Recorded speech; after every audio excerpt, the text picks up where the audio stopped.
FIFA বিশ্বকাপের ইতিহাসে সর্বোচ্চ গোলের রেকর্ড নিয়েই এবারের আসর শুরু করেছিল ব্রাজিল। যদিও কুরাসাওকে 7-1 গোলে হারিয়ে সেটি নিজেদের করে নেয় জার্মানি। এবার হাইতির বিপক্ষে ম্যাচ দিয়ে শীর্ষস্থান পুনরুদ্ধার করল ভিনিসিয়াসরা। হাইতির বিপক্ষে ম্যাচে ম্যাথিউস কুনহার জোড়া গোলে বিশ্বকাপ ইতিহাসের সর্বোচ্চ গোলদাতা তালিকায় আবারও শীর্ষস্থান ফিরে পেয়েছে ব্রাজিল। ফিলাডেলফিয়ায় অনুষ্ঠিত ম্যাচে গোল সংখ্যা 241-এ নিয়ে গিয়ে জার্মানিকে ছাড়িয়ে গেছে 5 বারের বিশ্ব চ্যাম্পিয়নরা। বিশ্বকাপ চলাকালে ব্রাজিল ও জার্মানির মধ্যে এই রেকর্ড নিয়ে আরও লড়াই চলতে পারে।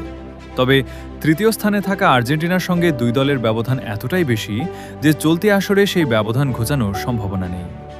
আলজেরিয়ার বিপক্ষে লিওনেল মেসির হ্যাট্রিকের পরও ডিফেন্ডিং চ্যাম্পিয়ন আর্জেন্টিনার গোল সংখ্যা দাঁড়িয়েছে 155।